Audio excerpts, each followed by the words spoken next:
संयुक्त राष्ट्रसंघातर्फे 1983 ते 1992 हे दशक दिव्यांगांसाठी अर्पण करण्यात आले। या काळात जगभरात दिव्यांगांच्या उद्धारासाठी विविध योजना राबविण्यात आल्या। या दशकाच्या शेवटी 3 डिसेंबर 1992 पासून international day of personal with disabilities साजरा करण्यात येतो। या विशेष दिवसाबद्दल जाणून घेण्यासाठी हा व्हिडिओ शेवटपर्यंत पहा आणि त्याआधी कलाकार चॅनलला सबस्क्राइब नक्की करा। नमस्कार, मी धैर्या आणि तुम्ही पाहत आहात कलाकार दिन विशेष भाग 338 पावर्ड बाय goprag.com। दिव्यांग व्यक्ती अधिकार अधिनियम 2016 नुसार अपंग शब्दाऐवजी आता दिव्यांग असा शब्द प्रयोग करण्यात आला आहे। तेव्हा 3 डिसेंबर हा दिवस जागतिक दिव्यांग दिन म्हणून देखील ओळखला जातो। 3 डिसेंबर जागतिक दिव्यांग दिनाच्या निमित्ताने सर्वसामान्य व्यक्तीप्रमाणे दिव्यांग व्यक्ती देखील सहजतेने कार्य करू शकतात असा विश्वास दिला जातो। दिव्यांगत्वावर मात करून यशस्वी होता येते यासाठी गरज असते प्रोत्साहनाची। त्यानिमित्ताने समाजामध्ये जनजागृती व्हावी यासाठी या दिवशी विविध कार्यक्रमाचे आयोजन करण्यात येते। त्यामध्ये विविध क्रीडा स्पर्धा, प्रभात फेरी,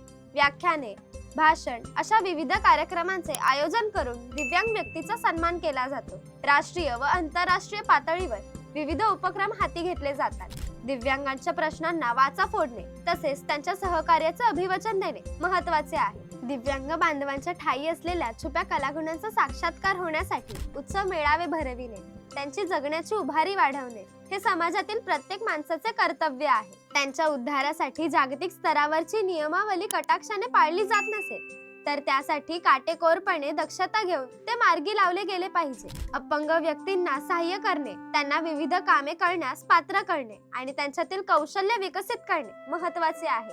शाळा स्तरावर सुद्धा दिव्यांग विद्यार्थ्यांना इतर सर्वसामान्य विद्यार्थ्यांप्रमाणे शिक्षणाचा हक्क, समान संधी मिळावी, त्यांच्या अडचणी लक्षात घेऊन त्या सोडविण्यासाठी सर्व स्तरावर शासन प्रयत्न करत आहे। म्हणूनच मिळून सारे ग्वाही देऊ, दिव्यांगांना सक्षम बनवू। मित्रहो, जगात 1.3 अब्ज नागरिक आजही आपल्या दिव्यांगतेसह जगत असून त्यातील सुमारे 80% नागरिक हे विविध विकसनशील देशांमधले आहेत। त्याचप्रमाणे शालेय वयातील 1/3 दिव्यांग मुले आजही शाळाबाह्य आहेत अशी माहिती जागतिक आरोग्य संघटना आणि युनिसेफच्या अहवालातून पुढे आलेली आहे। म्हणूनच 3 डिसेंबरला साजरा केल्या जाणाऱ्या या दिव्यांग दिनाचा उद्देश दिव्यांगांना सन्मानाने राहता यावं, शिक्षणाचा मूळ प्रवाहात त्यांना सामावून घेता यावे आणि सर्वसामान्यप्रमाणे त्यांनाही हक्क आणि अधिकार मिळावेत हाच आहे। कशी वाटली ही विशेष माहिती ते आम्हाला कमेंट करून नक्की सांगा। यात जनजागृतीचा भाग म्हणून या व्हिडिओला लाईक करा, जास्तीत जास्त लोकांसोबत शेअर करा।